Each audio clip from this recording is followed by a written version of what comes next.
Hello, hello. Hi, Mr. Patterson. How's it going? Goes good. Goes very well. I have my ring light ready and I've got news. I've been speedrunning the news this morning and there's some juiciness. Oh, mate. Well, let's jump straight in. Let's do it. So, a couple of pieces that jumped out that I thought were kind of interesting. I've been thinking a lot more about applicability of AI. Hmm. And one of the things that jumped out was Anthropic building a digital watermark into all of their content, and they're scheduled to release it next week, I believe. And what this looks like is like in text outputs, there is a digital signature that is not metadata that is supposed to survive being copied and pasted and also survive light editing. So it means that if like a research paper is done by an Anthropic model, it will have this embedded Anthropic watermark, so it can be attributed to Anthropic. Yeah, it's pretty interesting. I don't necessarily believe that it's because they want to claim ownership of all of this content, but that there is some legislation coming in that is about AI accountability and AI traceability, like being able to say whether or not something's AI generated. So I think this is their step in that direction. Yeah. Well, certainly off the back of last week's news with the Act and all of those policies in place. So, yeah, we're starting to see some of the first moves. So, Spotify has also been one of the first actors to kind of promote or have like badges on the songs, and they've actually started to take AI content out of the recommendations on the playlist, which I thought was quite an interesting decision as well. Interesting. Becoming or like leaning more into the creator nature of content or understanding who the creator is. Yeah, but also just making some pretty big moves towards what is quality content and what is potentially not so quality. But that being said, I've been listening to some of the AI music that's been generated over the past months, and some of it is just incredible. So, but there isn't a clear watermark, and I'm not sure if like how would you signify that it's AI generated from an audio file other than listing it on each individual track title, which if, for instance, if you're listening to it on radio, unless the announcer pops it up or there's this like really, notification sound, it kind of, yeah, I can see how these are good initial moves, but man, it feels like such a strange world that we might be heading into if 80% of the content you're consuming is AI generated, and then every time you're faced with it, you have to be notified of it. Like, Yeah, well, that's the thing. I don't think that it happens in post. Yeah, I'm just fucking around with my ring light. I don't think that it necessarily happens in real time. Like, I think it happens if you ask. And I think that's probably what will be the case for a lot of content. It's like if I'm listening to a song, I don't care really if it's AI generated, but I want to be able to choose or I want to know. I think that's kind of where the distinction is. It's like if to use a weird example, if I'm texting you and I know that it's you and we're sending like sexy text messages back and forth, then I'm like fully aware of what I'm engaging with, right? But if I'm texting with you and you're an anonymous person and you could be like an 85-year-old dude that I do not want to be sending saucy text messages with, then if you were to mislabel yourself as you, I would feel really uncomfortable about that. But if it was labeled as like, I know exactly who I'm talking with, then it surfaces some of these things. So I think it's like removing asymmetry of information is the important part. yeah, and look, Sort of. important issue for a lot of aspects of society, and historically we haven't done it particularly well, and it gets much harder at scale. So, like one of the analogs of this is food. So, understanding where food comes from.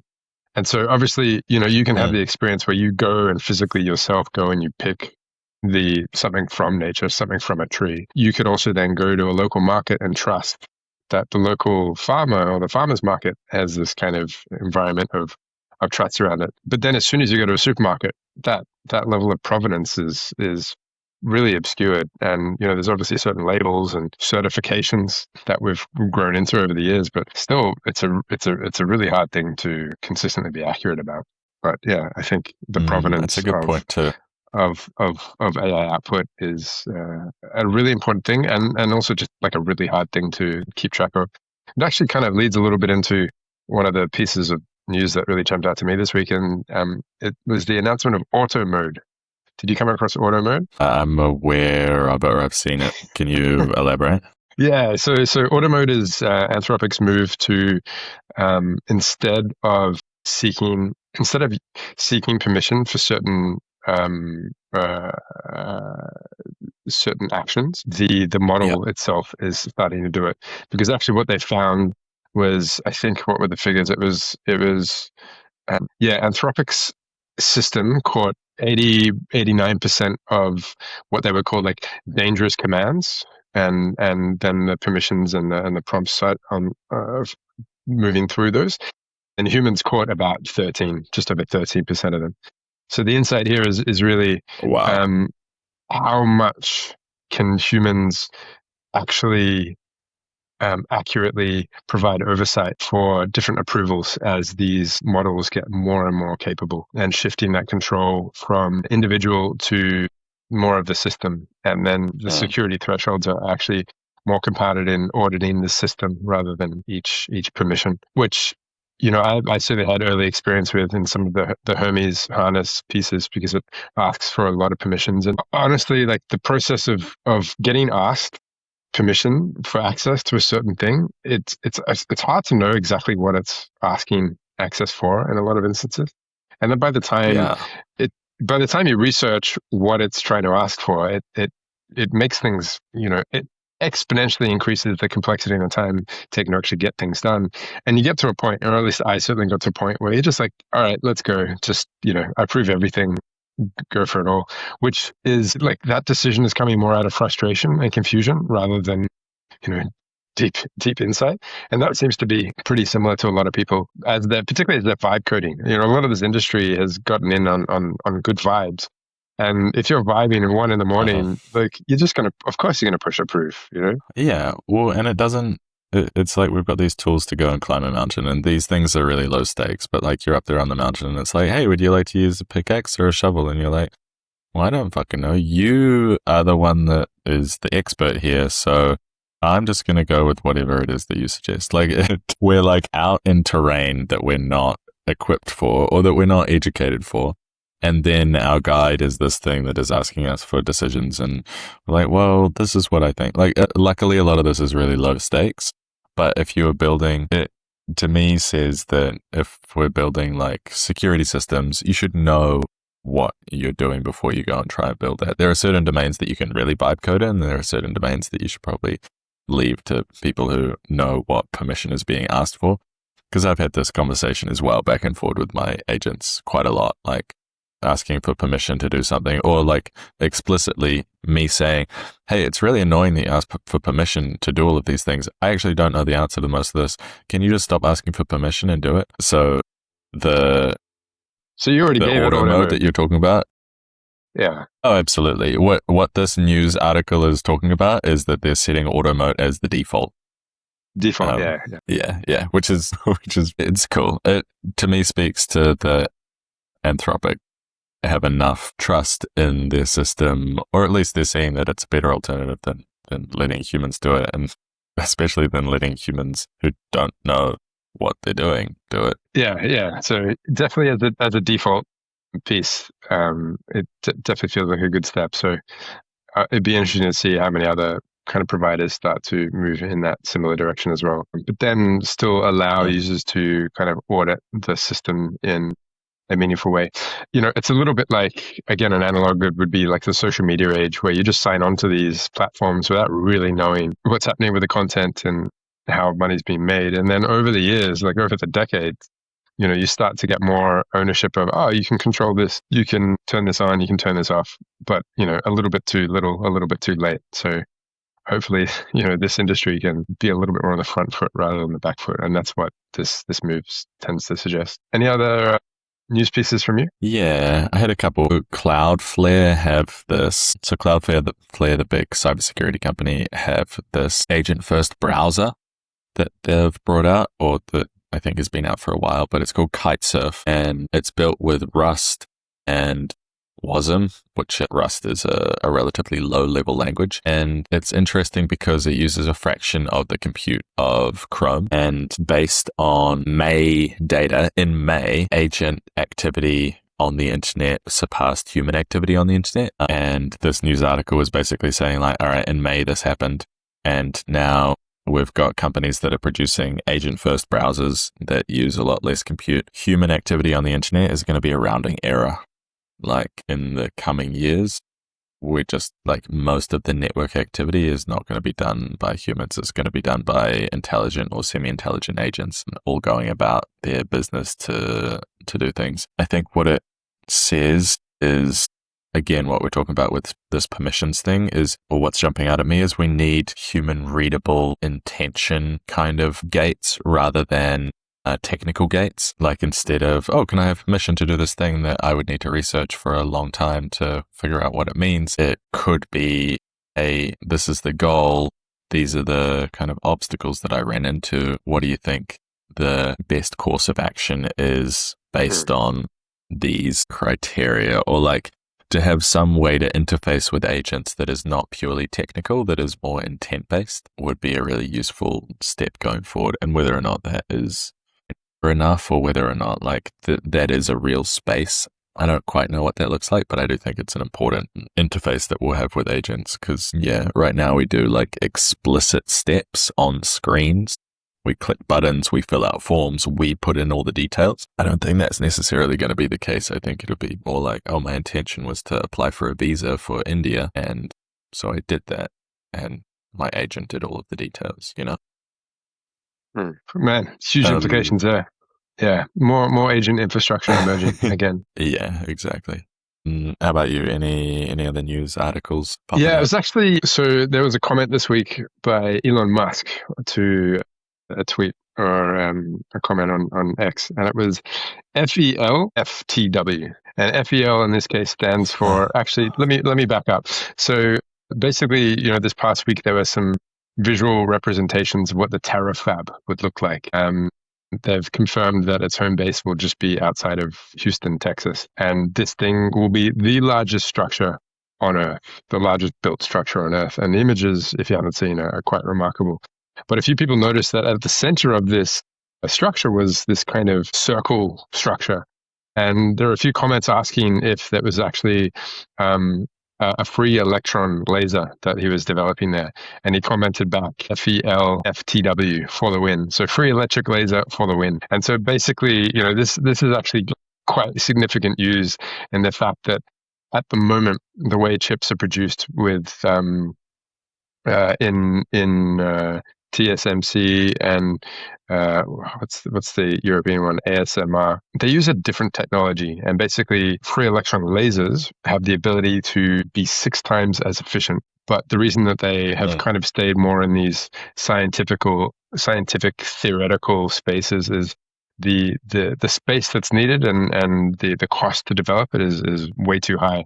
So the Terafab is the first one that can actually put it into production. And then, on the back of that, he's also made the claim that 80% of the output of Terafab will actually be going towards orbital compute. So these two things converging, his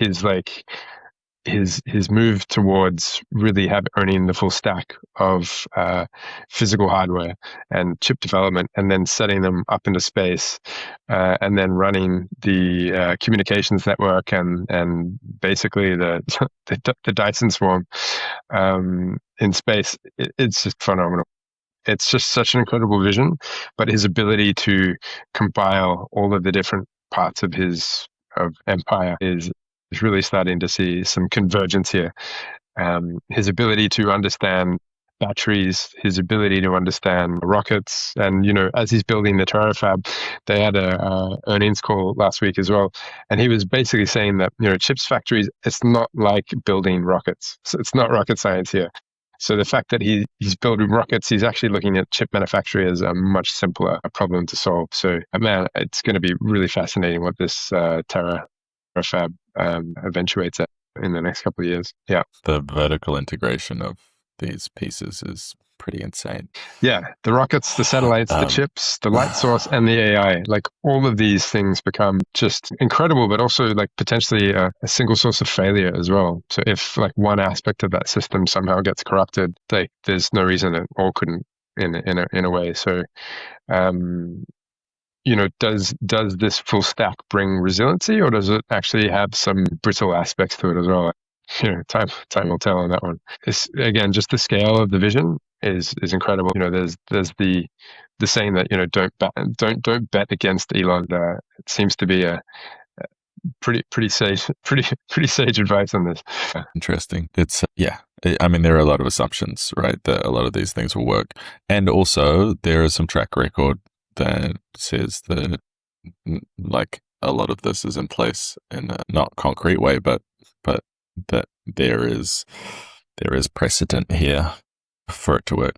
I'm interested to see how it all unfolds. And also you totally. need people and then that's not even including his robotics arm as well. Like, he shifted a lot of his Tesla production over to Optimus production, so he's really going full stack on the humanoid robot piece as well. And it seems to be much more focused initially on manufacturing robots, so robots for manufacturing lines, which then increases capacity to build all number of other things, whether it's a satellite, a rocket, a car. Yeah, phenomenal. It reminds me of these game mechanics where, like, I'm interested in board game design and these like economy building games where you win by having the most resources, but you can Catan is a good example of this.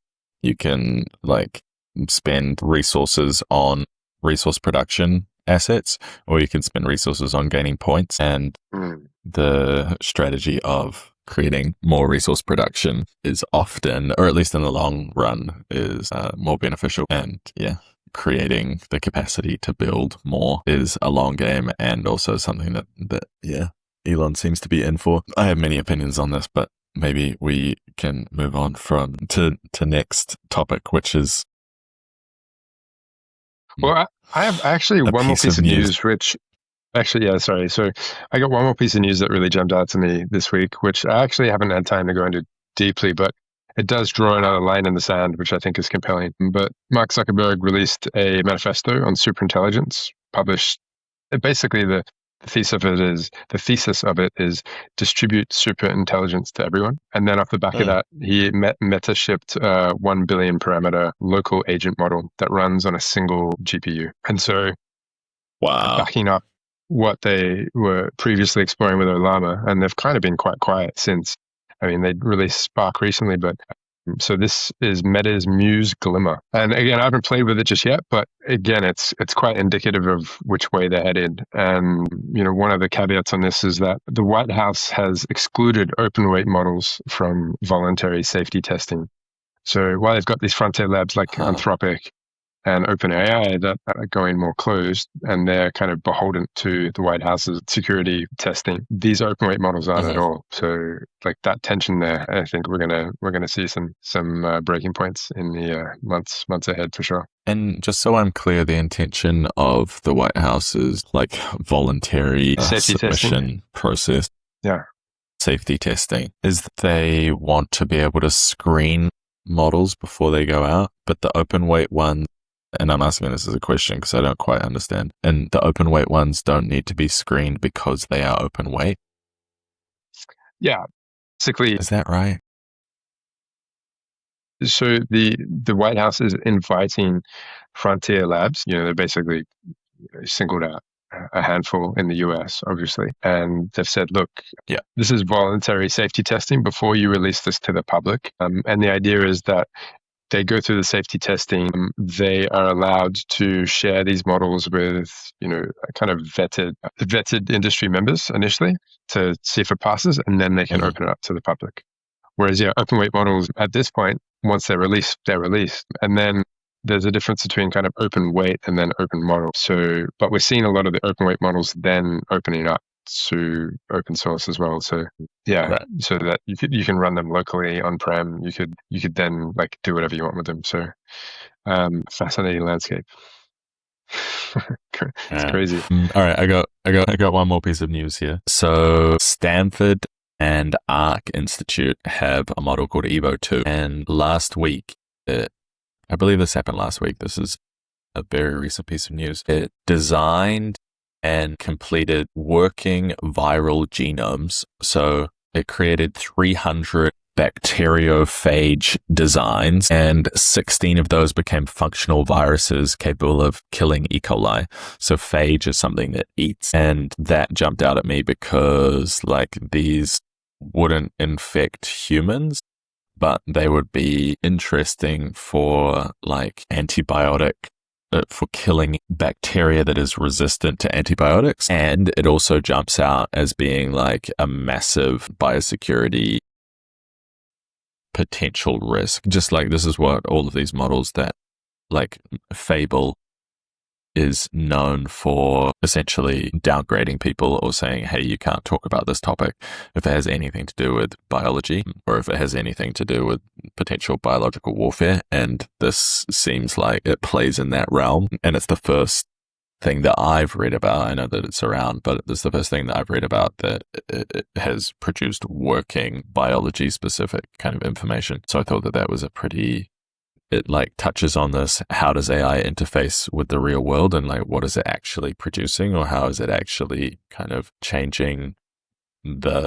our lived experience in a way that is not just software. Yeah, I mean, it's like, I think this is actually one of the biggest threats of our more immediate future. In fact, Annie Jacobson, who recently wrote a book on nuclear war, has actually recently published one on bio warfare as well. And although nuclear war is ranked as more deadly, obviously, because it is kind of like total annihilation, the bio warfare is just underneath, but actually more probable because of the accessibility of the ability to create and synthesize insights like what we're kind of seeing. So yeah, I mean, this is a sign that that's starting to become more accessible and potentially more public. Yeah, man, crazy. Well, it's a risk, and it's worth talking about this because like we're humans and we do risk management kind of implicitly, but I also think it's important to talk about the flip side of it, which is like how incredible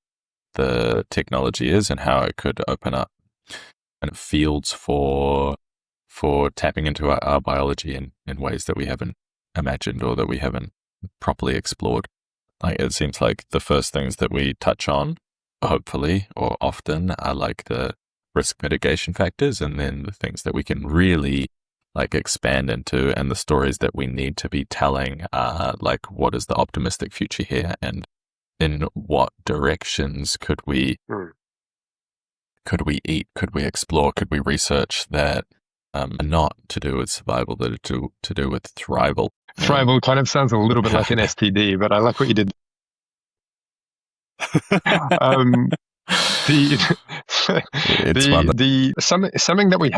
Something that we haven't been particularly good at as humans, and potentially, this is maybe what AI can support us in, is third and fourth order consequences of different things. So developing these different bacterials or these different, genetic pathways, or, look at some of the progress that's been made on the longevity front as well.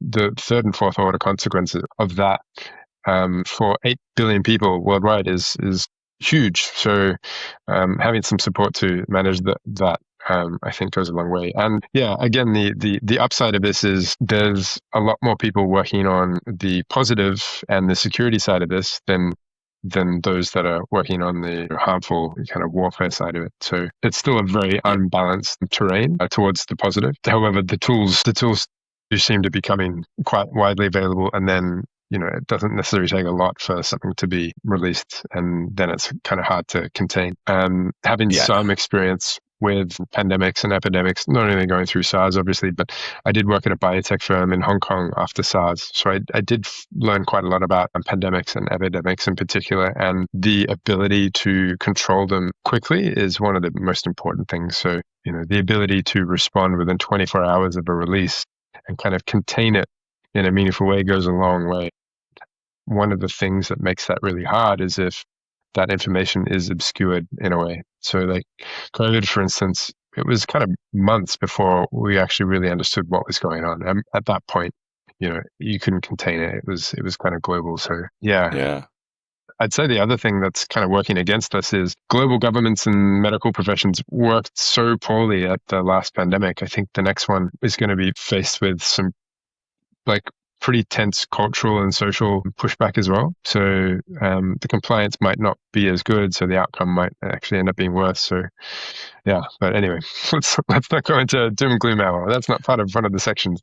Moving towards the abundant future. Conversation with my dad when COVID first hit, that it was like maybe February, and he was like, "Oh yeah, this will be over in a month," and I was like, "I don't think so." Or like it was early March. I was like, "Dude, the stuff that I'm reading is not that this is going to blow." But there's also the offense is easier than defense. You can like in security and biosecurity and cybersecurity. So there's this like interesting interplay where like if you're on defense, you have to figure out what all the attack vectors are. If you're on offense, you only really need one attack vector that works. Yeah. And even if you're on offense, the risk of something not going quite right and like, even though you're offense, I mean, this is the whole gain of function testing, right? You could be working on this and then it kind of leaks and, whether or not you were working on defense, errors still happen.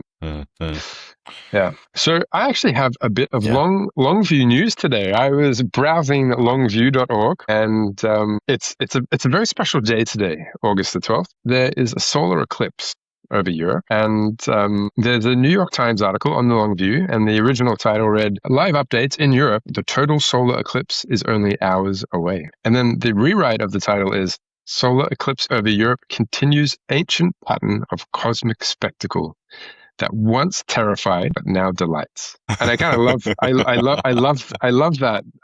love that idea that once upon a time a solar eclipse was one of those things that was probably one of the most terrifying things to encounter, because you're like, what is happening? Like, this is the end of days type thing.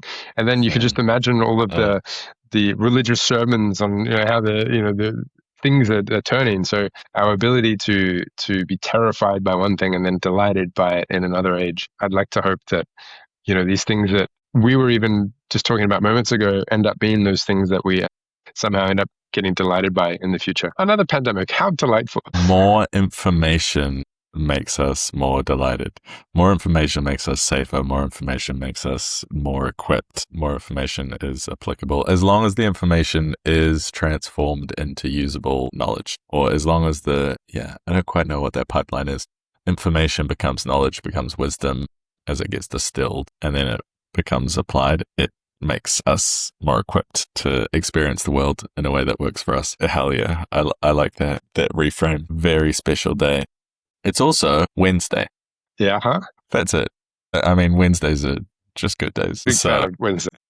So that's me for news. How are you? Anything else jumping out? No, that's it for me. I'd love to do the meme view again, although without our ability to display images and my relatively poor ability to accurately depict images via voice makes the meme view not a particularly exciting segment for now. So let's leave it out for the moment, but there is definitely something in that. Should we move on to let's move on to building then, shall we? Let's look at building. Yes, definitely. You want to kick us in? Yeah, so I have been exploring the possibility of entering a submission into the Future Vision X Prize, which is a 3-minute video teaser for a movie based on the future. And basically the idea is there isn't enough positive, compelling visions of the future. And so this X Prize has created an invitation for thousands of people, and I think there's over 5,000 entries so far, to put together these 3-minute trailers. And my thinking when I first heard it months ago was, I'm going to wait until the week before this thing closes and then see what tools are available and see what I can produce. And so I've that's exactly what I've done. And I'm about halfway through the process, and I'm finding that there's so many different video tools out there to use.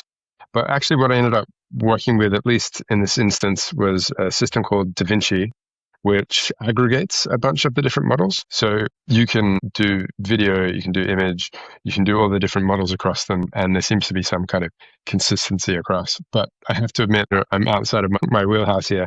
I haven't played too much with, deep image generation or video generation yet, but I'm looking forward to at least being able to share what I've created next week. Cool.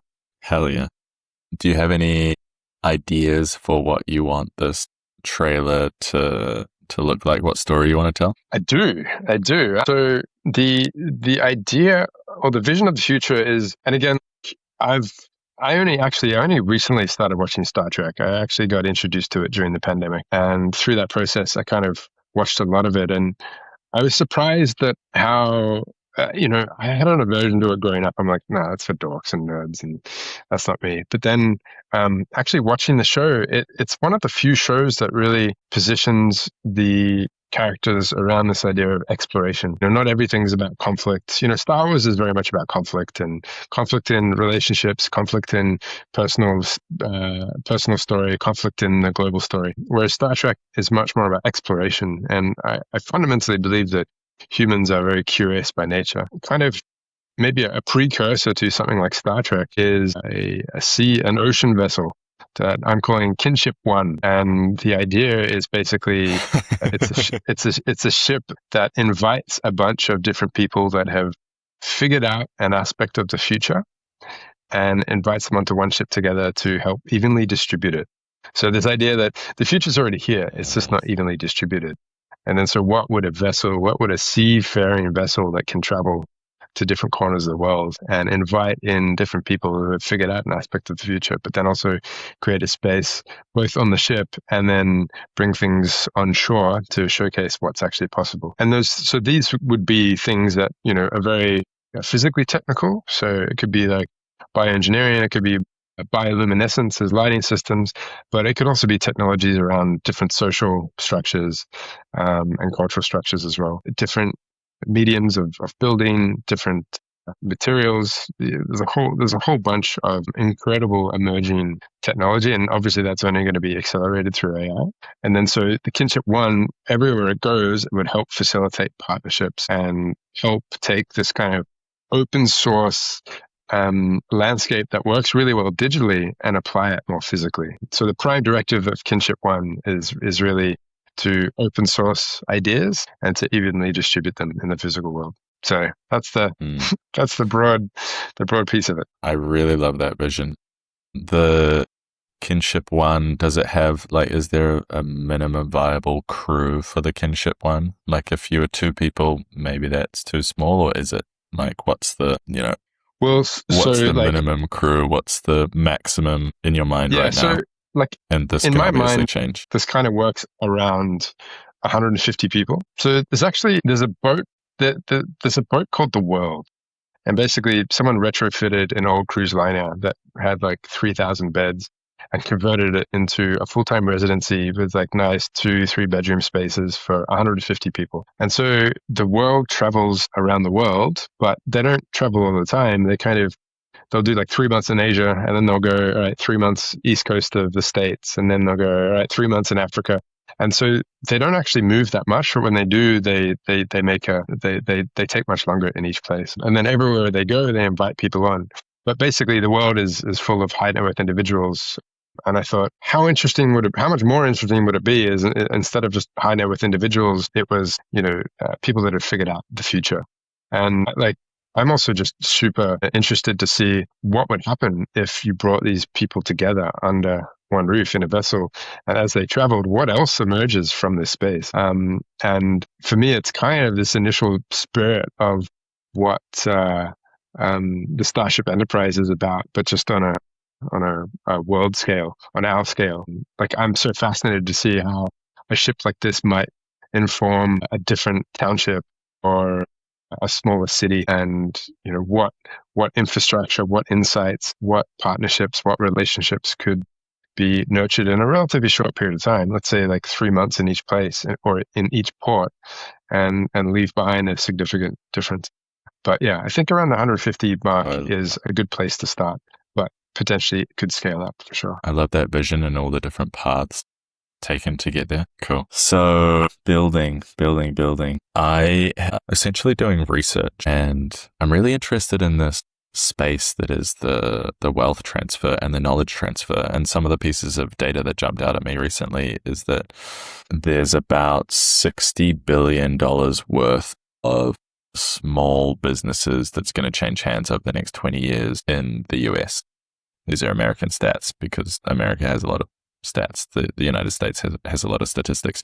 That trend is true across the world. In Japan, we're seeing this happen and it's impacting their economy. In the UK, this is happening. It's happening in Australia. It's happening all over the world, where these baby boomers have businesses that have customers that are loyal. There are a lot of people that just don't want to change the technology or the businesses that they use because they're ingrained, because they use them, because it's part of their day-to-day life. But a lot of these small businesses, it's something like 70% of the small businesses that go on the market never sell and just close. And the online research that I've done says that this is, it's such a shame. And the online research I've done says that the main reasons are that there's operational complexities. Sometimes there's like key man risk, like in startup land, you can have key man risk insurance, as in you would insure against the founder getting sick or dropping out or doing something. So there's this element of key man risk. And so I was thinking about this, and I was thinking about different business sectors and kind of like where I would like to apply myself,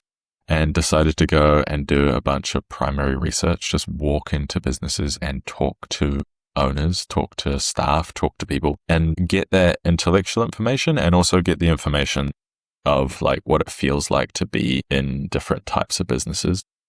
Like to be in stores, say like walking into vintage stores and going, what does it feel like to be in this shop environment? Like how do the staff interact? What is the experience of this? And kind of passing out the different elements of this, that like there are some really human elements to businesses, and there are some elements to some businesses that could be so digital. And some businesses are really complex and some are really simple. Like I walked into an art gallery, and yes, the staff have things to do. And yes, there's, things that could have processes behind them. And that business is so much simpler than I walked into a coffee roasters, and it's bustling and there's stuff going on. And there's all this like food is being made, and then it has expiries, and then like everything is to be clean and it needs to be up to standard. Like there's just such a vast difference between those two types of businesses. And some of the learnings from like this initial stage of thinking about how to serve this market potentially is a lot of the business owners were not there, which is kind of clear and obvious, but not unless it wasn't clear and obvious to me until I started talking to these different businesses. And then I was thinking about kind of the stack that you could build based on these problems, which is that business owners don't have succession plans. So I think there's this big opportunity there for helping with succession planning and connecting people. And it doesn't necessarily look like a marketplace.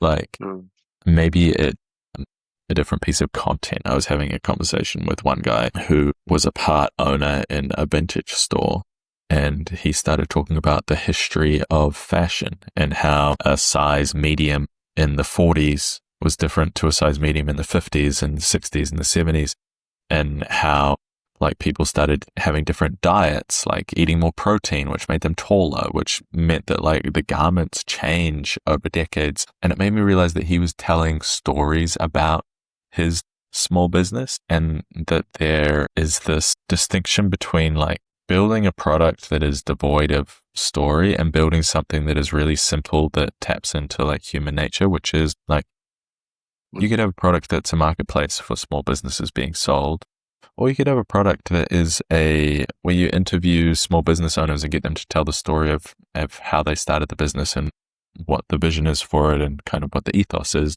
And that in itself is pretty low lift technically, but different angle for the same kind of problem solving. And then it's not always technology. Like, yes, we have AI that can go and build a bunch of stuff that we couldn't before. Amazing. It will help in a lot of ways. It's not always the best solution. And just because you can do it with these tools doesn't always mean that like it's the best tool to apply to it. And you kind of have to, there's this analogy of like, when you're a hammer, everything looks like a nail. You kind of have to pretend that you're a hammer or like use a hammer a lot to start going, that nail is different. Like that nail actually is a screw, and it would probably be better off having a different tool applied to it. Like it's the difference between like vibe coding where you don't have a lot of experience doing it and you just like apply the same methodologies to produce something, and then having the ability to discern which tools you want to use, like becoming a builder and saying, oh no, I have this way of approaching this kind of scenario. So the tools What that kind of I've been strikes leaning me is, into recently. I was just going to say, what really strikes me is that, Yeah. you know, in our current culture, we celebrate the startup culture so much. And we've kind of been educated into these two pathways, right? Either you start your own thing or you work for a massive company. And then this, like, what is it, like 70, 80% of every economy is these small, medium businesses that are more on the local retail level. And there's such a small number of people focusing on, well, actually, what does the takeover look like? What does the transition look like? And how do you celebrate that as a pathway? And I think it's actually a much healthier pathway for a lot more people because, you know, the rates of burnout in entrepreneurs, it's really high. And the lifestyle does not typically help cultivate, you know, healthy long-term relationships and stable marriages and things like that. Whereas the takeover culture certainly could be, and maybe it's not called takeover, maybe it's something else, but that seems to be like such an interesting space. So it's incredible that you're exploring this, and you're not only just exploring it in terms of like, oh, let me write a prompt and do the research. Like, let me actually go and do the primary research and meet the people and have some of the actual conversations, and then you get to feel the essence of it. You know, I've over the years interviewed a lot of different stakeholders and small different businesses to better understand what was going on, and I can say you just get so much more of the context of what you're working with if you actually talk to people specifically versus like, oh, you know, the market size is this, the total addressable market is this, it's, you know, 70% of people, like, it's great high level, but actually I think a lot of people with the vibe building and vibe coding, they're missing that, let's go out in person and actually talk to some people about this, and really connect it to the physical world in a way and localize it. So Yeah. what do you think? So it seems like there's two kind of parts to this, right? So one is very much like creating new pathways or celebrating new pathways around taking over an existing business and letting something else emerge from it. And then the tools for that actual transition once you've taken it over and how to improve it. And, you know, I know a lot of hedge funds and firms are really focusing on the larger end of the scale and buying up a lot of what they're kind of seeing as underutilized resources that already have customers and then optimizing it with different AI tools. But I haven't heard of anyone really doing that on a smaller scale with, like a vintage store and an art gallery and a hairdressers and a nail salon. What really stood out is that the businesses that I thought were most interesting were the most nuanced. So it was this vintage store where this guy was telling the story. There was a bookstore where it was not really repeatable, but it is kind of one of the more interesting businesses. And then the ones that I didn't think were super interesting, but were probably more, that were better acquisition targets for the company, or were the ones that were a bit more sterile. They didn't have as much character, but they had quite a lot of documentation. They had like processes for talking to the owners rather than just the owner being there and all living with the person. What I realized though is there was one business that I was asking the employee, I was just saying like, basically I'm just talking to business owners, figuring out what their succession plans are to try and understand this deeper for myself. And he was saying that in this particular store, they did quite a lot of consignment, and that there were people that would bring in records and different kind of bits and pieces. So there was a community around this particular store, and that the succession planning for that was probably based on that community. Like somebody who was bringing a lot of things to the store would probably take over at some stage. And that community aspect is something that seems to be missing a lot of the time. Like you have this trade-off between it being not scalable and very personal, and then the like fulfills the specific need of the customer. I need coffee. You give me coffee. Cool. But it doesn't have a lot of like, it's almost like the friction was part of the appeal for these businesses. And that was actually one of the exit pathways that blockchain and crypto was actually promising, this idea of fractional ownership. And when you can fractionally own something like a vintage store, you could realistically exit to community. However, I haven't really tracked it lately, how that's actually evolved, but I was exploring this pre-pandemic and this idea that instead of you investing in one property or one house that you own and putting 100% equity in, what if you put in 0.5% or 1% equity in 100 stores that you spent time in? And then that was actually the transition period. Well, that was the succession plan, actually. So you exit to community. And then as part of the community, people are hired to do the work. Yeah. But There's this there piece seems to have been some things that haven't quite played out.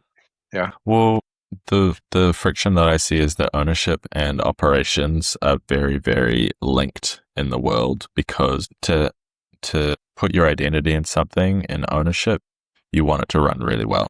So you make sure that it operates really well. There doesn't seem to be enough buy-in from a person who owns 1% of something to make sure that the operations are really smooth. And maybe we can decouple those things and it can still work. But like in the world that we live in today, unless those things are tightly coupled, then like business owners talk all the time about like if something is not quite, if something falls over, it's the business owner that has to go and do it. And in fact, this guy that I was talking to, Marco, he said that somebody came in one day with a CV and wanted to get a job, and they were talking to the person in the store and they were like, hey, is the manager here or is the owner here? And he was saying that like they didn't quite understand, but the guy that was out front sweeping the front of sweeping the door was the owner. He was doing the little things that only the owner would really care about, which I thought was really, really cool and interesting. Yeah. And then speaking of building, because I've been in this like space of ideating recently, and one thing that I'm not building right now, but it's just percolating and I want to speak to it for a second, is that in the past, people have asked me what I'm doing, and I say that I'm working on a venture studio, that we've been working on a venture studio. And sometimes they mishear me and they go, ooh, you're working on an adventure studio? And this idea of an adventure studio is really interesting and compelling. And it's growing on me. It's almost like there's a space for a think tank venture studio that happens on a boat and goes to different places and is a collection of people that have an adventure studio where we go and build things and educate people and make things while we're adventuring. And we probably need a captain and a nurturer, like a cook. And, we need an adventure team to make this so that we can actually focus on doing work. Yeah, no, totally. Well, I think seed. there's a lot of those operators out there. In fact, one of the experiences I always loved was spending time on a liveaboard. And so a liveaboard is a boat that you spend some time on, and maybe you spend 10 days on it. And you go diving every day or snorkeling, or you explore the area. And there's captains and cooks and people to support that. Yeah, I think an adventure studio where we go on an adventure, but we're still building at the same time, would appeal to a lot of people. And I'm sure that between the two of us, we could put a very interesting crew together. So I don't know. How about we put that out in how about we put that in as a future reservation? What do you reckon? Yeah, I think that sounds like a fantastic idea. Yeah, you and me both. All right, building. How about you switch up to tools? On your plate for building? It's Ty's tool time. Ty's tool time. Yeah, let's go tools. So on my plate at the moment, I was having a discussion about models and thinking about the different models. I've been using all of them recently, or at least all the frontier ones, and testing. How have you been using them? Have you been using them on a harness? I haven't been using them on a harness. I'm really interested in diving into this with you. I've been using just chatbot functionality for Kimi and ChatGPT, and I'm losing track now of the Sol, Luna 5.6, whatever they're up to, because it's starting to not matter to me. They're all just good enough for the purposes, and I assume that they'll just release better and better things. And then I've been using Claude through my Mac in Terminal. How about you using a harness? I am using a harness. I keep kind of wanting to tweak the harness. So my main harness right now is still Hermes. But, I mentioned Prime Agent last week, and I'm also exploring Colibri as well, which is a really good harness for local use and mixture of agents. So, and again, I'm finding the biggest gain across all these harnesses is actually having the persistent memory system as well, and having that connected via, I'm using Obsidian still. So a lot of things can be pulled out of longer term memory on Obsidian. So I've got that working well locally. I'm wanting to refine that a bit more for VPS so that I can access it more often. Because at the moment I've only got it operating on my MacBook, but that's actually a bit of a limitation because I don't want to always open the screen, and so also to get it up and running, like it requires a bit of terminal input to get the pieces running, getting the router running, getting the harness running. All of that. So it's small, but it's still enough friction for me not to be like, I can't just pick up my phone, talk to it, and enter, have good output. That being said, I have been kind of tooling around with our Venture Studio model on Telegram, and that seems to be getting better and better as well. So for instance, I asked it to look through our previous transcripts and give recommendations on how to improve this podcast. And it's actually really quite thoughtful and detailed. So I think we should definitely look at some of those recommendations moving forward. The other tools I've been using this week have actually been quite primal. So one of the tools I've been actually exploring a dietary tool this week, and have been exploring Ketosis. And so this is the first time I've actually tried to have just a carnivore diet. So basically steak and eggs twice a day for at least a week, probably 2. And yesterday was my second day, I'm not sure. Growing up, I had a car in Australia, and it was dual fuel. So you could have petrol and you could have LPG. And when you switched it from one fuel source to the other, it kind of did this like jumpy, sputtery kind of like just conked out type thing. And so yesterday I was switching from fuel sources in this like ketosis state, and I felt just like that car. I was like just conked out. I was so unmotivated. But today I've turned a page and I feel very enlivened in many ways. Yeah, it's exciting to measure that difference. As a simple tool in shifting the input, it's really that simple. But I've never done a full carnivore diet for extended periods. Yeah, definitely worth exploring. Interesting. And then the other two tools I've been using is an axe and a knife. I got a quick question. What are your metrics for like these input tools when you're talking about changing your diet? Like a energy, clarity, like how are you experiencing these things? How am I measuring? Well, firstly, I should say that, for me, even to get on ketosis protocol, I actually used Kimi to support me with coming up with the framework. Basically, I'm intermittent fasting until 12, and I stop eating at 6. And then it's been very good at being able to identify like, all right, how much food should I eat? Can I eat to stay in ketosis? And like I asked the other day, can I add some barbecue sauce to my steak? And it was like, no, you can't add barbecue. That'll take you out of. So it's quite a fragile state to be in some instances. So being quite specific on the input. And I'm just thinking, even 12 months ago, in order to get the right information to have a tailored plan for me specifically would have taken so much Googling to do. And so many different websites and confusing, but with this, it's been incredible. And then in terms of like output of how I feel, and again, it's day 3, so it is still early. I'm measuring, sleep quality, energy levels, kind of motivation, clarity of thought as well. That's another one. So those are the kind of main ones I've been looking at. And then under the hood, there's a whole bunch of things that seem to be happening when you extend in a state of ketosis. And the recommendation is actually doing it every, a couple times a year for 2 to 3 weeks. So kind of do this seasonal reset.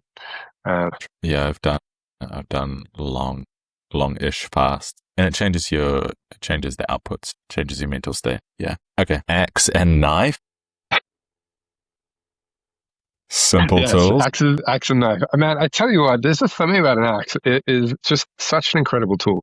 So I've been using the axe to chop wood for a sauna each day, and I've been using a knife for carving walking sticks and carving different things. And they're just such nice tools. The feedback is immediate. They're such embodied tools. They are really great. So as much as I love the working with the AI tools, going back to the kind of more basic tools as well is phenomenal. And they're actually quite similar to some of the first tools that humans invented in terms of like sharpened rocks that were used for cutting. So we're not like when you're interacting with these tools, I think there's actually a huge amount of embodied knowledge that our body just kind of connects to in a way. Yeah, I love that. I was basically just like using duct tape to fix stuff the other day, and it reminded me of this diagram that is like, should it move? And if it should move and it doesn't, then WD-40, like that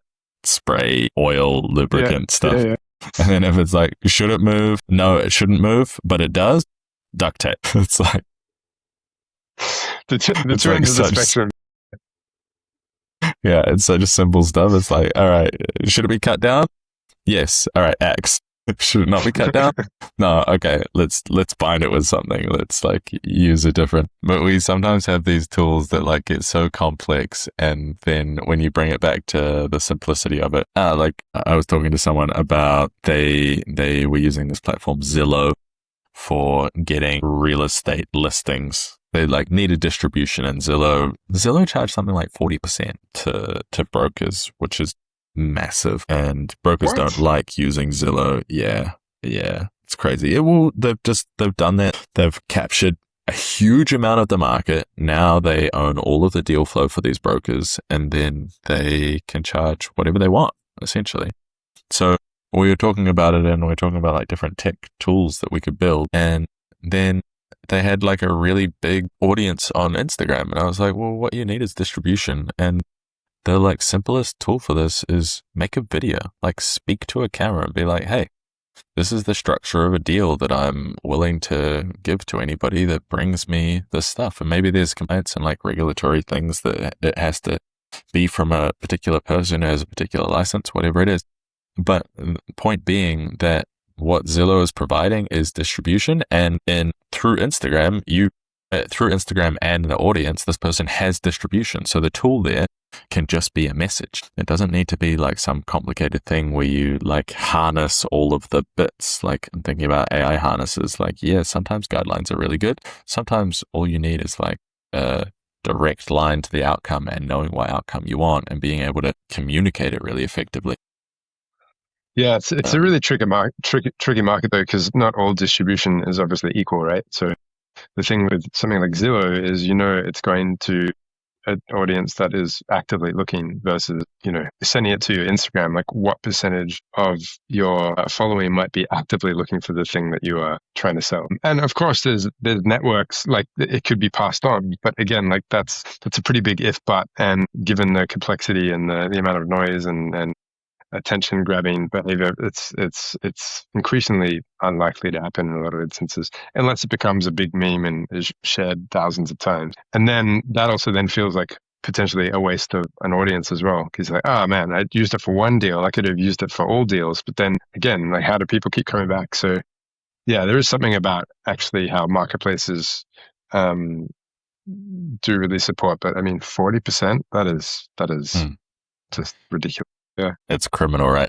But you make a good point that it's not necessarily the most efficient way. It's just like where in the process it bottlenecks. Because like if you have a really broad audience that's not looking for the thing that you're talking about, in this case, deal flow on Instagram, like not everybody on Instagram wants to look at real estate. But if the algorithms are working well, then potentially it does funnel it to the right people. The question though of like, you get a more concentrated audience on Zillow is kind of a blessing and a curse. You have a more concentrated audience, but it also means that Zillow has all of this power, and that pipeline has to get there. That audience has to get there. They have to know that Zillow exists. Zillow is one, like in this case, the semi-monopoly player. There could be, many, many platforms with the same functionality. I see a world in which we step away from the network effects that have defined a lot of these platforms, and potentially this happens with agents if they are better at, what is it called, GEO? Yeah, GEO. Or Yeah. GEO, where agents can go and find lots of different platforms, and maybe there's a standard by which these like listings or these platforms operate. It does take away some of the ability of these platforms to generate monopoly profits, which is what you need sometimes to raise money. So I don't know, complicated. I don't have the Complicated, answers. but it sounds like a space rife for ripe for disruption, not rife for disruption. Yeah, but I think this is the case for a lot of things. Like email is an open protocol, and so you can have any email client, and then you can send messages to those to. So like anybody can send in a message to my email address, and I can use any email client to receive that message. Great.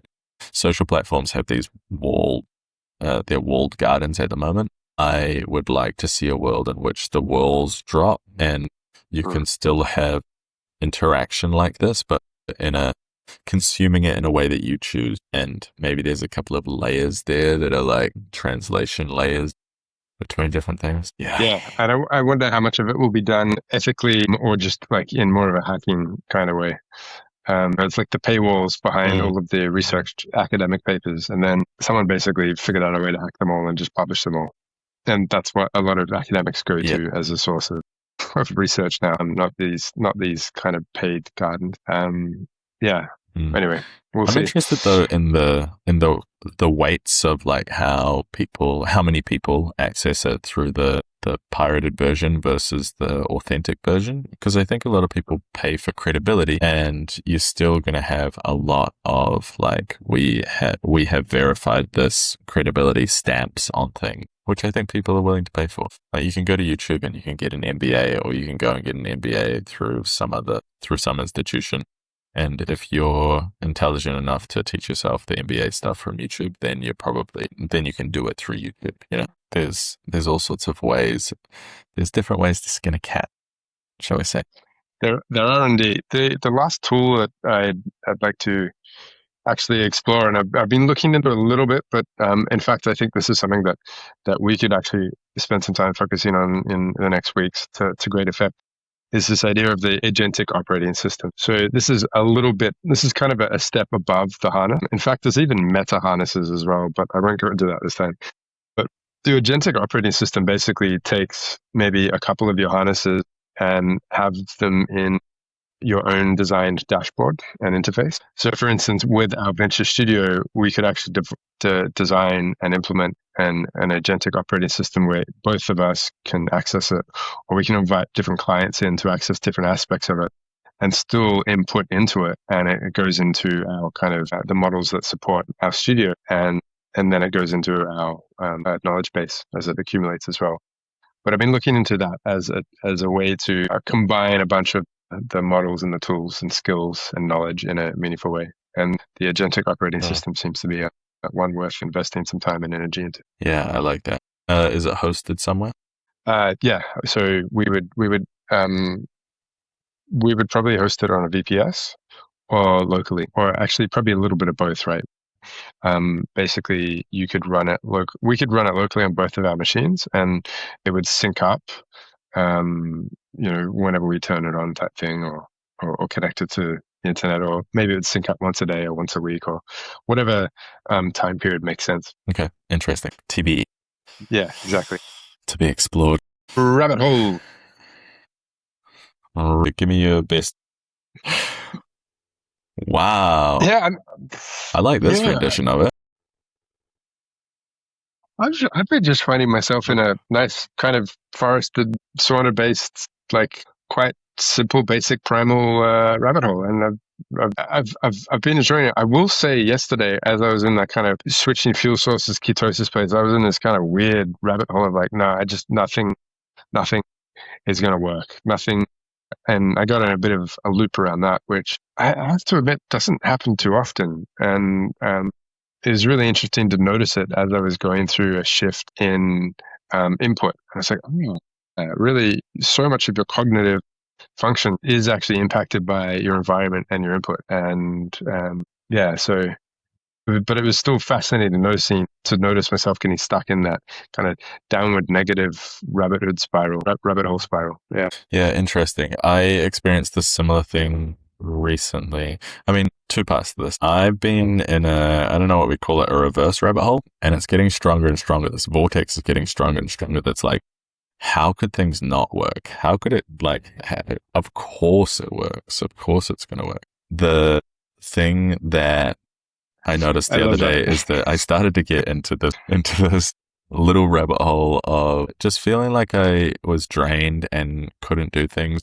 And more when that happens, I realize that it's probably a blood sugar thing, or like separating out when it's a blood sugar thing versus when it's real, and trying to understand like what's real versus what is, where the information is coming from, if it's just coming from my body needing something, or if it's coming from the outside world being like a real thing.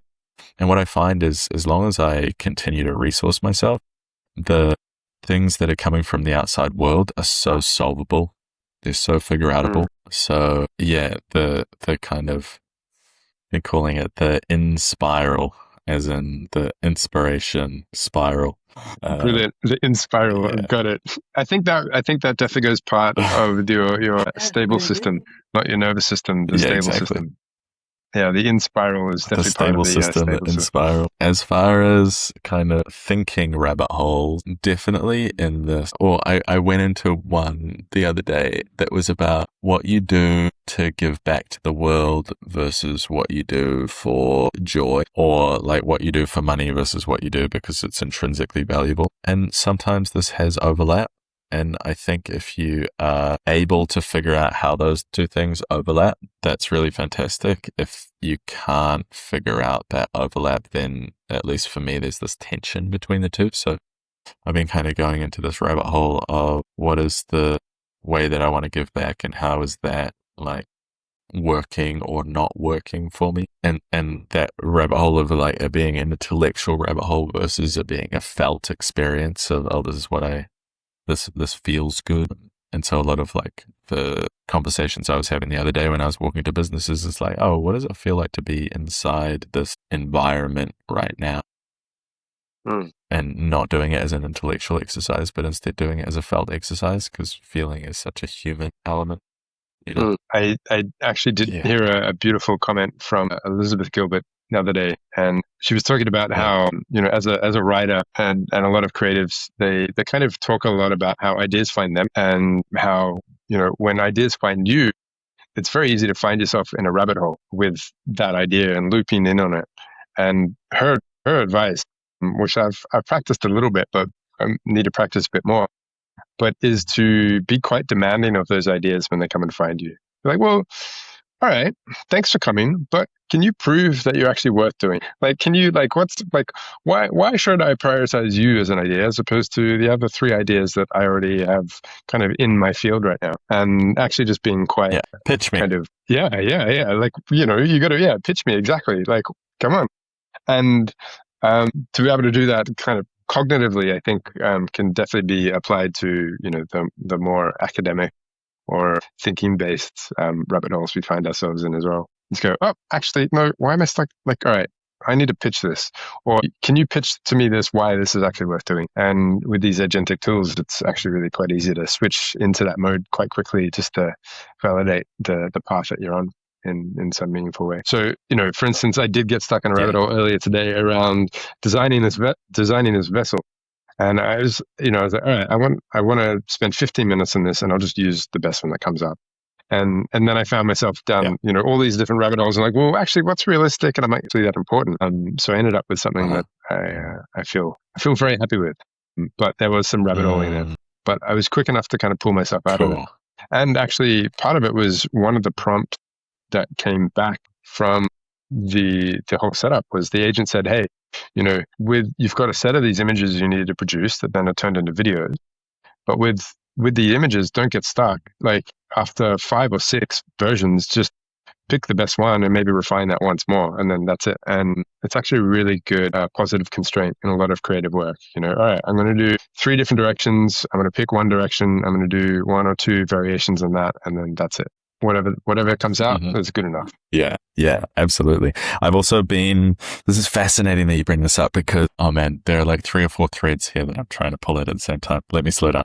So first of all, you're saying that your agent said, hey, don't get stuck on this, pick the best one. So your agent was coaching you on like this 80% good enough, run with it, right? Your agent was learning and pulling you out of the rabbit hole, which I think is fascinating. About 2 weeks ago, I was talking to this friend who she runs social media for a brand. I don't remember specifically, I think she was building her own website and she didn't know how to use these tools.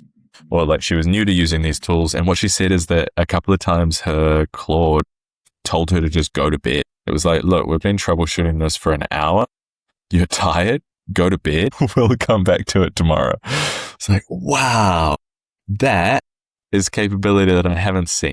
And the fact that you're bringing it up now is like, I think that's pretty incredible. The coach, ability to pause and bring you back and like put you on track in a different way is really fascinating. Well, I will say that, the reason it provided that was because I gave it quite a strict timeline. I'm like, I need to do this in the next 3 days. And so, with that being the case, I've got this many hours each day, help me achieve this type thing. And with that, it was quite specific and like, all right, some of the things. And in fact, I also said, like, I'm a beginner at making videos as part of the prompt as well. And then it's like, all right, so this is where some of the beginners kind of typically get stuck. So yeah. Interesting. So some of the guiding principles. I didn't specifically say like keep me out of the rabbit holes, but I gave it enough information for it to want to provide those insights. Yeah. Thinking about rabbit holes and tools, I think that the structure that we've got here, and even just highlighting the rabbit holes that we get stuck in, has been an incredible tool for getting us out of rabbit holes, or like making us aware of rabbit holes and then letting us make those decisions. Like what I realized with rabbit holes is these days I'm much, much better at not opening the door to the rabbit hole. I'm like, that is a long way down there. We could open this door and go straight into this, or we could pause and say, no, I don't need to do that. Like I look at my GitHub commit and it has gone from being astronomical to being very selective. And that's probably happened over the last couple of months. It's like, actually, I'm not just going to build that thing because it's a cool idea. It's going to pull me in and it will be interesting and it will teach me things, but what's important? And that to me is a much more valuable skill right now. Yeah. Well, having both modes is important, but keeping them balanced, right? This idea of 20% play, I think is quite healthy in a lot of instances. So at least 20% of your time, you're not focused on necessarily being productive. You can still explore working with tools, but the output is a little bit more in the Kairos as opposed to the Cronus. All right, shall we switch to open questions? Because there's a question that's burning. Hit me. Are you sitting right next to a microwave? And if so, it feels like it's one of the most used microwaves I've heard in a while. There's a lot of opening and closing a door or something. No, but I think it stopped. I think it was a fridge or a AC unit. No, it was like unit. In the past 10 minutes, it felt like someone opened and closed a microwave, maybe 20. Sorry. With cups going in and out. That's gonna. Maybe it's a fridge. So we're friends in the fridge. I think it might have been a fridge and a coffee maker, and I think it's just the kitchen that's right below where I'm sitting, which I haven't. Yeah. Anyway, the racket is over. I think for now. Yeah. There's rush hour right there. And I now have a coffee. Yeah, in a pitcher as well. Like it's a whole pitcher of coffee. Yeah. Well, this is actually an inside joke because I was talking about how pitchers are so much better because they're literally 2 cups usually, and I like more liquid rather than less liquid. So 2 cups is a fantastic metric. Too bad to get to. Now that that's the case, I can't think of my other open questions. What do you got? What questions are open for me? I have a couple of open questions. I have some open questions around specific AI terminology. I feel like I understand the difference between open and closed weight. There is just so much jargon in this industry that keeps popping up that I'm keeping up with it vaguely, but if I have to explain it in detail, I get a little bit tripped up. Like, for example, I was endeavoring to explain what an agent was this morning and how it differed from other parts of, like, a harness. I can articulate a harness, but a month ago I couldn't do that. And so there are all of these definitions. I quite like to get clear on what a lot of these definitions are and how they're different from one another. So I have an open question around that. We could do a whole deep dive on definitions, just like a glossary of different AI terminology. I think that would actually be a really nice one to That'd go be through. great. Yeah. All right, next week. Definitions. Definition. Any more open questions for you, or should we deep dive?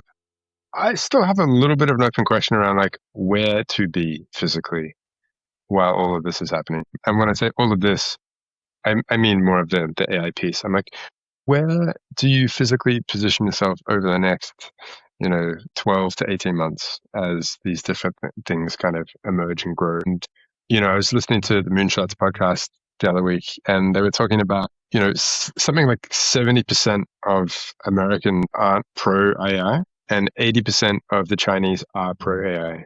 And, how do those statistics in kind of a cultural acceptance or willingness to invest in these emerging technologies actually play out? And yeah, then where do you kind of sit in that?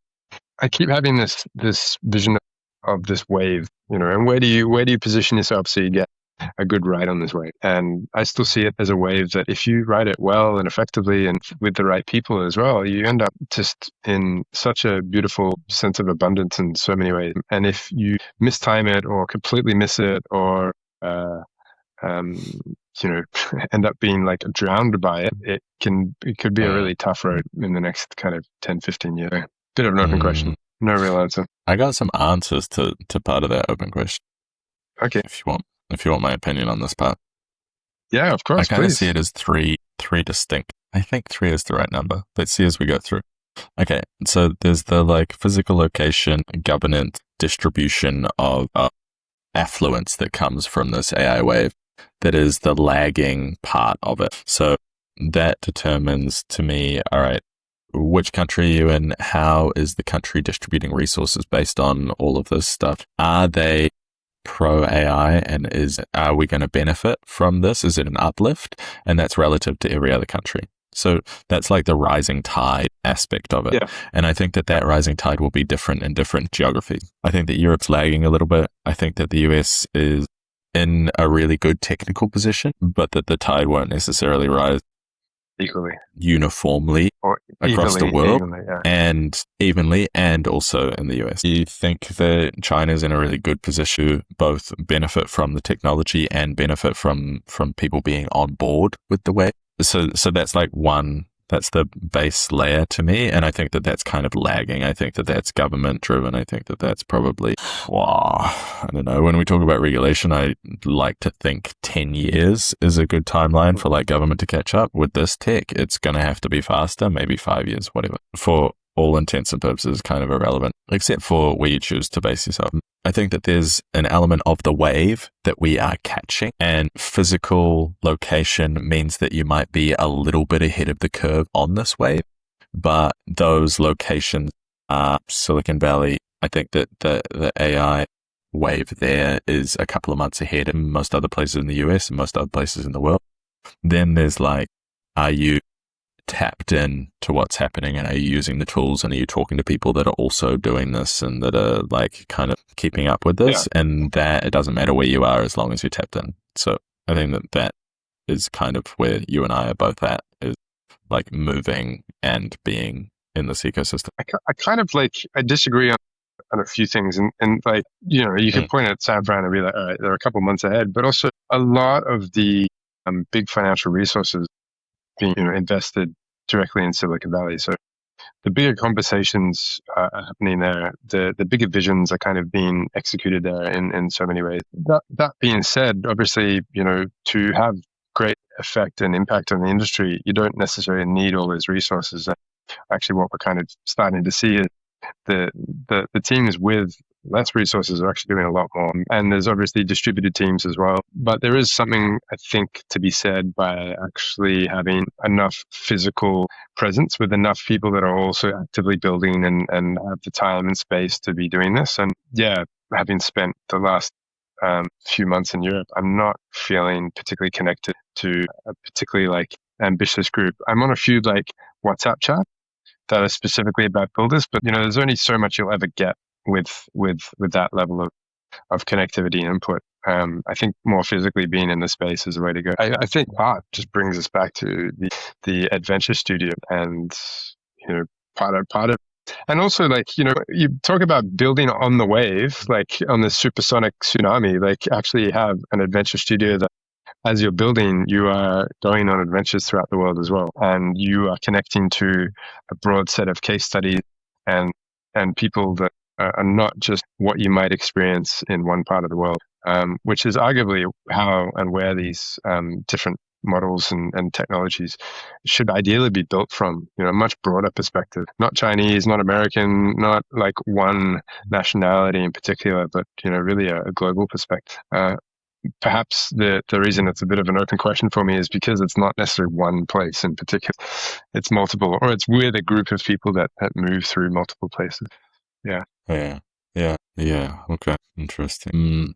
All right. I have a hankering to dive into to dive into deep dive. Let's deep dive. Because I have a bit of a hard stop in 25 or so. Let's do it.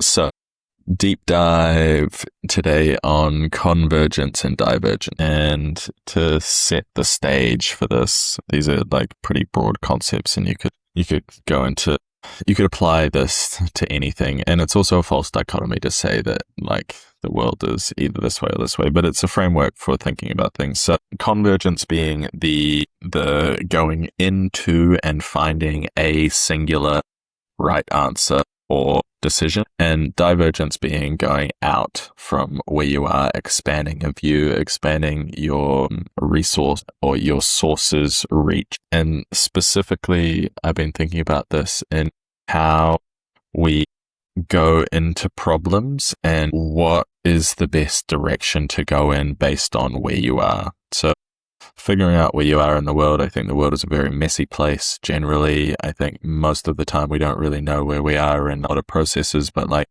taking inventory of this is what I've got right here and this is where I'm trying to go, and what direction do I need to move in from here toward a definite answer, and have I broadened my scope enough, or do I need to broaden my scope before I narrow into this? This is quite a well-defined framework in design thinking, which is this double diamond of, all right, I need to do research, I need to distill it, I need to do some kind of design, then I need to distill it. So it's like this interesting double diamond shape. And I think that this can be applied to a lot of different domains. So I'm interested to dive into this and what the different domains are and how it applies to both what we're doing and also kind of diverge into what domains this could touch that we haven't thought about. So should we start with a bit of convergence? Okay, we can start with convergence. Is there something on your mind? Yeah, I mean, at least in this industry, it feels like there's a few things that are starting to really converge. So one of them is this idea, at least for the Frontier Lab, the idea of converging on kind of vertical integration. So we're seeing a lot of these frontier models that are also like going into chip and product and distribution. So, your frontiers are all doing that. They're all trying to get the model, the chips now, and then the products and distribution. And I think those seem to be pretty clear pathway. The other convergence actually seems to be on agent architecture as well, around this idea of a mixture of models or a mixture of experts. So rather than having one really big model that can do everything, actually being much more reliant on a mixture of different experts and pulling them in at certain points. So those seem to be really two clear industry convergences that seem to be happening at quite a large scale. Interesting.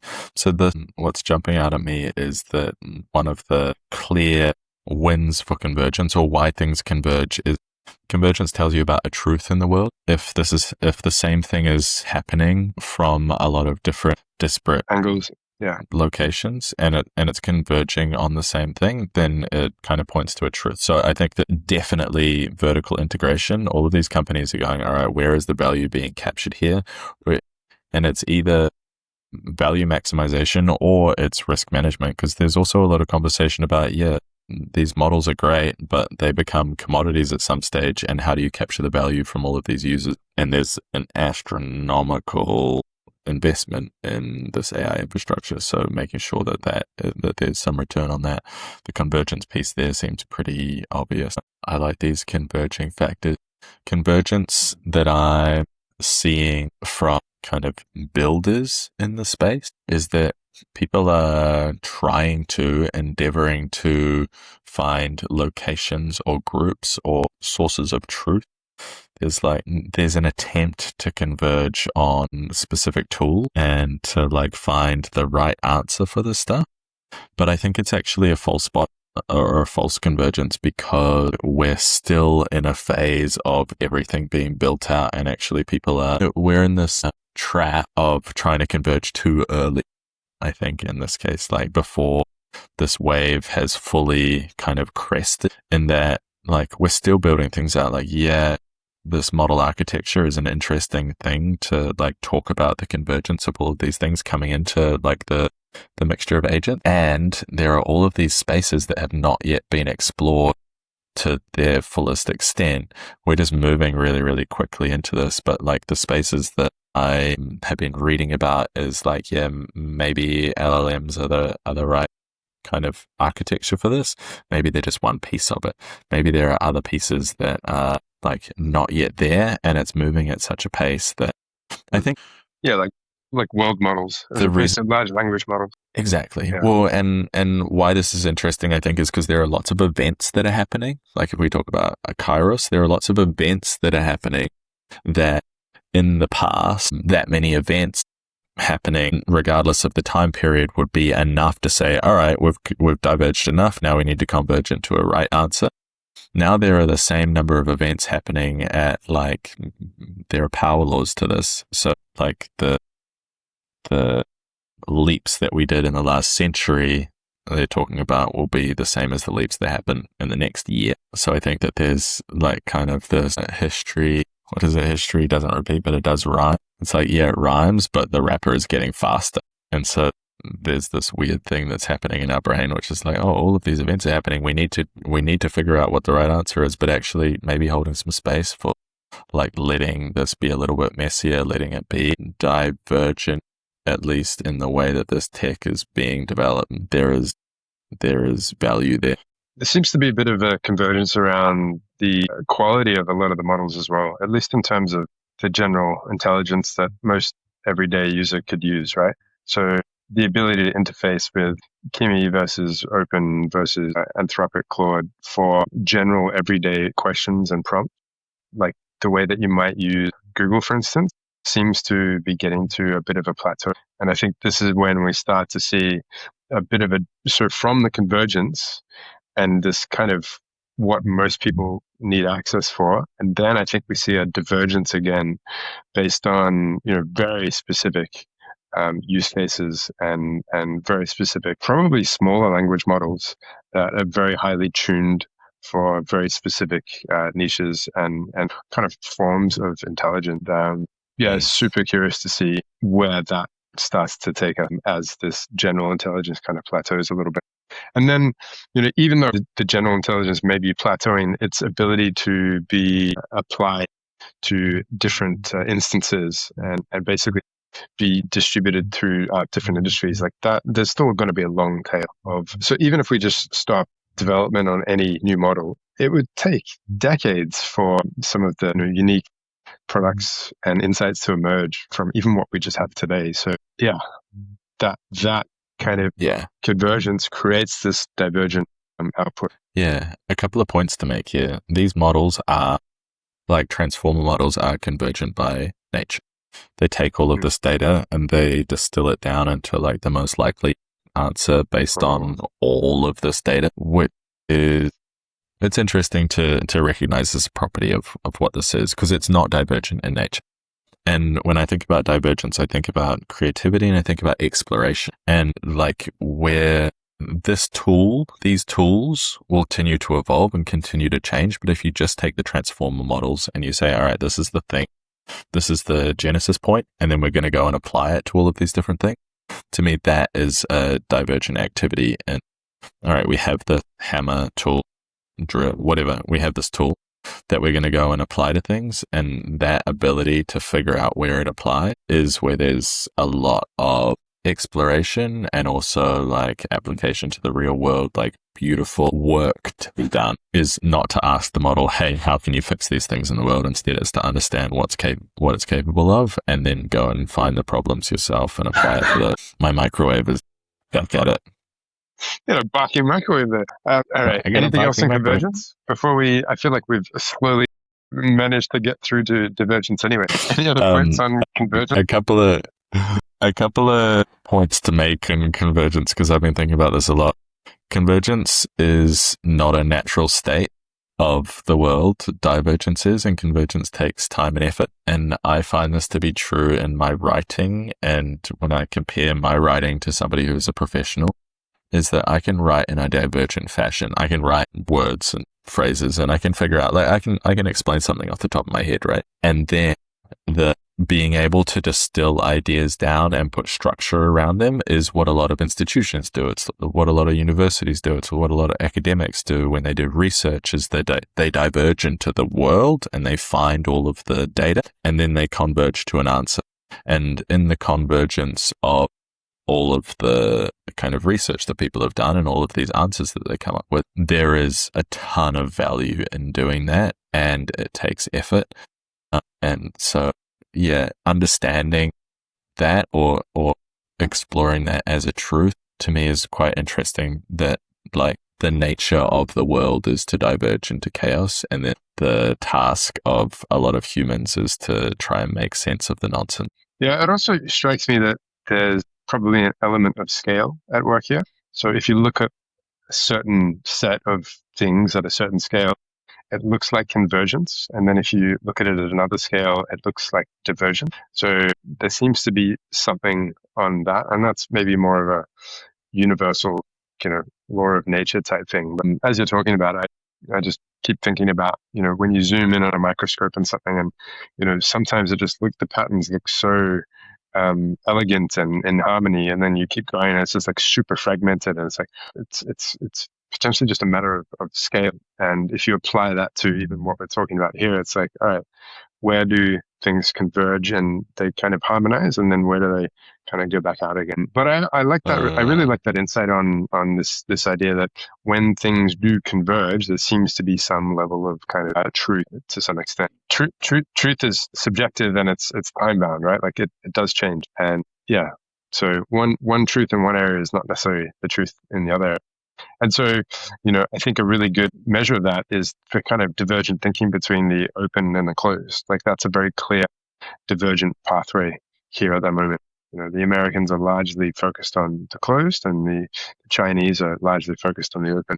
Although now that they're seeing how much progress has been made with the open direction, there does seem to be a bit more of a focus on open source models, even out of the US frontier labs as well. Yeah. And I think that an important aspect of divergent thinking is to remain open to changing to remain open to whatever it is that you're diverging into, without having emotional attachment to it, so that you don't have to like kill a part of your ego, so you don't have to like let go of this big thing that you're really holding on to in order to change direction.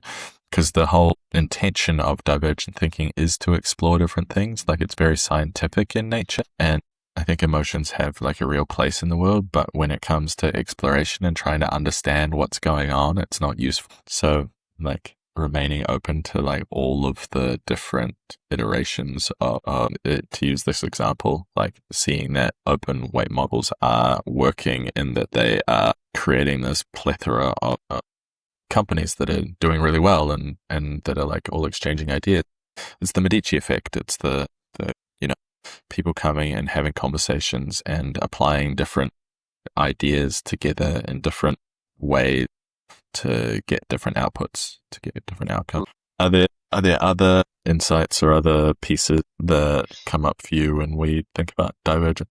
Yeah, I think, the other piece that seems to be really obvious that I mentioned before is there seems to be this divergence around trust and AI, and how, America and Europe are kind of fundamentally distrustful of this technology. And then, China and maybe some of the Asian countries are more trustful of it out of the gate. And again, like, how does that divergent kind of play?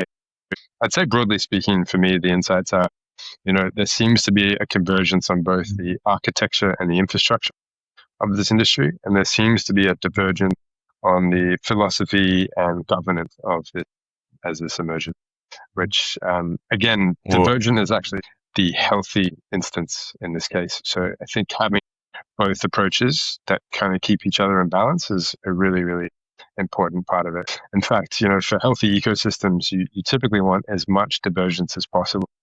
If you have an ecosystem with 3 species, it typically ends up with one gets 60%, one gets 30%, and one gets 10%.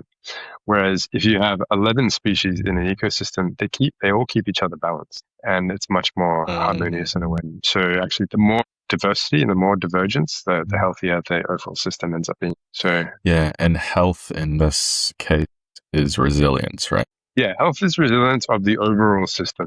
And so, if you have 11 different species in the system and one of them dies out, it's not too much of if you have 3 in the system and one of them dies out, like, that is a huge kind of effect and impact on the overall resiliency of the system.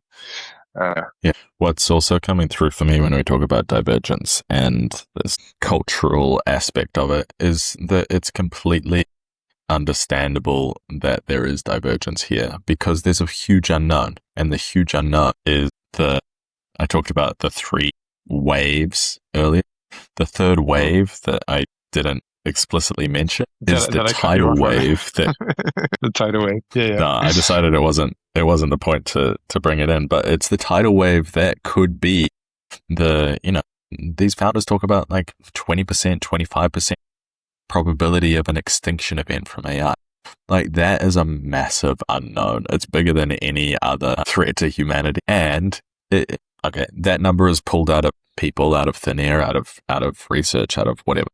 But that big unknown, I think, it speaks to the divergence, because actually nobody knows. So there's no way to like converge on an answer. If we say, yes, there's definitely going to be an asteroid that hits the planet, we could converge on an answer for all sorts of things related to that extinction event or related to that asteroid. In this case, we have an asteroid that could fly past the planet and spin it a little faster and create like the opportunity for all of this beautiful new life. Weird example, I'm aware, but it could also be something that like totally disrupt what we're trying to do here on as monkey. Yeah. As fire ape. For me, one of the probably more disappointing convergences that seems to be happening right now is that, irrespective of where you are in the world, it does still seem that, at least from what I've been looking at, there is a convergence on the use of these tools toward economic means. So it's like, everyone's looking at them for, how to make more money. That being said, there is still a huge amount of usage for health and relationship advice as well. But then still the tools are really looked at like, how do we commercialize them, which seems a bit of a shame. But again, that's where open models differentiate a bit, because that isn't necessarily the end goal. It's not like, how do we turn this into a $1 trillion IPO? It's more like, all right, how do we share this more open? And then what emerges on the edges of that.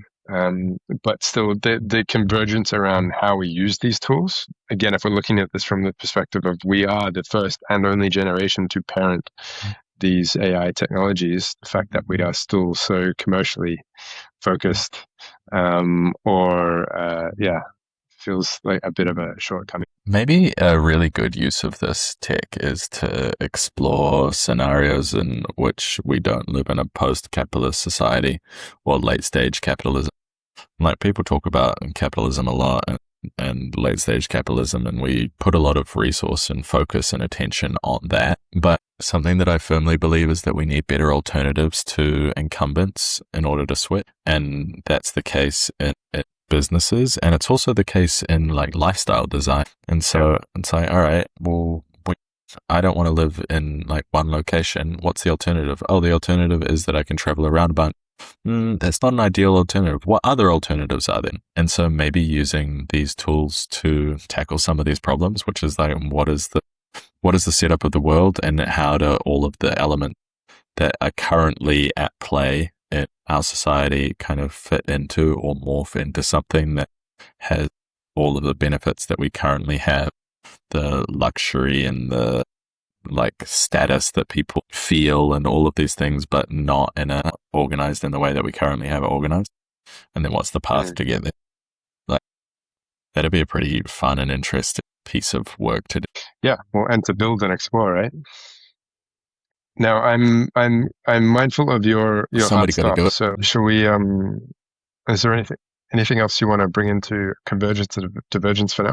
No, I would round it out as a bit of an open question, which is how do we apply this idea of convergence and divergence to our own work, and what are the trigger points? And trigger has a connotation, so it's not really the right word, but like what are the flags that jump out that go, I have diverged enough, now it's time to converge onto something, or we've reached a point of some questions or some triggers that tell me when to go in which direction, I think is my open question and what I'm going to be focusing on a little bit. How about for you? Anything else that knowing where in the process you are? Are you open? Are you closed? Are you converging? Are you diverging? Yeah, I think, working with other people is a really important divergent process, and then actually having systems that allow the conversions to come back in a really simple way is quite powerful. So, when I was talking before about the agentic OS, I feel like that would be, specifically for us, a really beautiful thing or piece of infrastructure that really help our inputs converge in a more meaningful way. Because I certainly know in the past, one of the weak spots for our working relationship has kind of been handover from one model or one output to create an input, and so narrowing that space, I think would impact a lot. Yeah, that's we just, lose context. Very practically. We lose like top of mind. Yeah. Any quotes to end on today? Well, do you have an? God, yes, I do. I've got some funny AMAs actually. How about you? Right. What do you got? I don't have some funny ones, but now that you said funny, I definitely want to start with yours. Okay. All right. What's the last thing that made you cry? What agent is this from? This is from long time not listener, long time getting the transcripts about episode Claude Fable 5. This is Fable. I asked for some AMAs. Well, finally. Fable coming to the table. I asked for some AMAs and they were vague and not good. And then I was like, here's the most recent transcript and the types of things we talk about. Your AMAs are too vague and random, so now it's come back and it's given me some like specific riffing on thread. Yeah. So the question was, when was the last time you cried? Well, the full question is a little lamer. What's the last thing that made you cry, and what did you know, and what did it know about you that you didn't say out loud? Well, I could. What comes up immediately is I almost cried when watching the Michael Jackson like film documentary thing last night, and it could have been because I was in this weird kind of emerging ketosis state, but also I don't know if you've had this, but I find when I watch particularly musical documentaries or documentaries about musicians, autobiographic films about musicians, they feel so tragic in so many ways, and there's something just about MJ and just his brilliance and innocence and yeah, kind of it definitely brought a bit of a tear. And I think why it brought up was because at least how it was depicted in the movie, it was really just this man trying to share his light with as many people as possible and actually like heal the world. There was this scene where he heard on the news about the warfare between two gangs, and he invited the two gangs to a warehouse and performed with them and for them, and then got them to do the backup dancing in one of his music videos. And like, what a beautiful spirit. So yeah, I felt a bit sad that our system made it so hard for someone like that to kind of stay with us in a way. Yeah. What about you? The music is a really good example. I find this with music, art, poetry.